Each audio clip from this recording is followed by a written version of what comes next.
Hello, everybody. Here we are with our friend Arthur Bailey. And Arthur, you're a Bible teacher.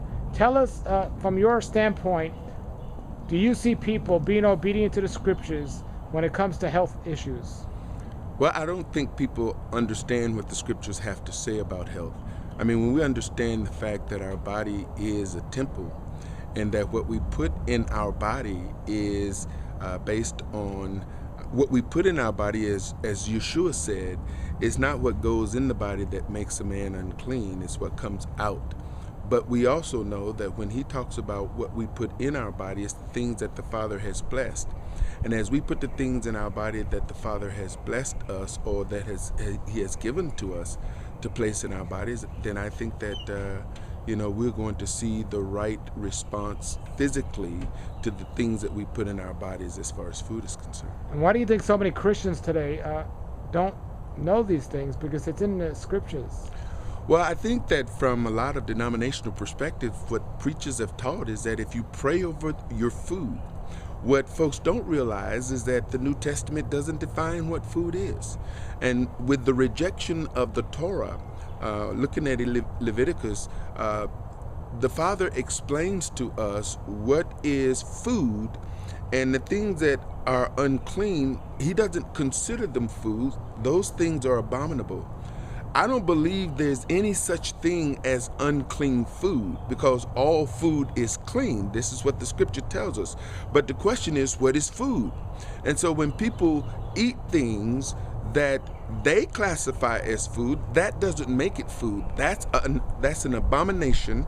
It's unclean, and it's never supposed to go in our bodies. And I think that's one of the reasons why we have some of the major health issues that we have. Exactly. So many of the churches today are just not teaching scripture. They're not teaching scripture as it relates to health in food, because food is left up to the individual to define. For instance, if you tell a person, well, they say, I can eat anything I want. Well, why don't you eat skunk? Well, I don't like skunk. Well, but if you can eat anything you want, so what we find is that people eat the things that they like. And the things that they like are the things that they define as food. But when they look at the scripture, and because people don't pay attention to the scripture as what has been defined as food, they read certain New Testament passages and assume that the things they like is food. Do you think the pastors are teaching people that the old covenant is done away with, so they no longer have to read that?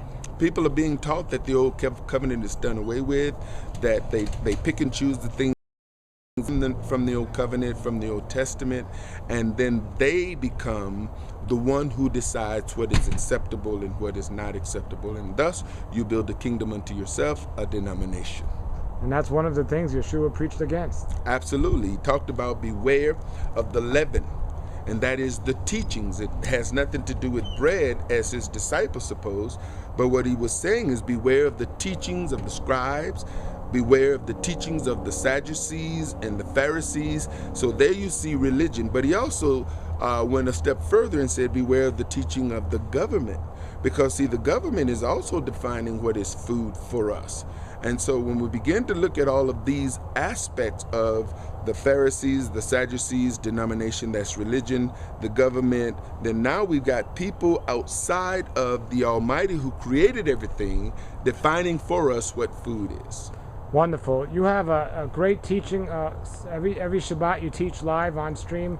What's your website where people can see your teachings? ArthurBaileyMinistries.com. Person go on there and they can click on live broadcast, and we have all of our teachings that are right there on that particular site under the teaching section as well. And you're a teacher that has the understanding about Torah and the original and renewed covenant. One was not done away with, and this is the perspective you teach from. Yeah, we teach that we are to live the Torah, and we are spirit-filled. So we are spirit-filled believers who believe that from Genesis to Maps is for us. Wonderful. Well, thank you very much for joining us on Torah Life Ministries. Thank you, Paul, for having me.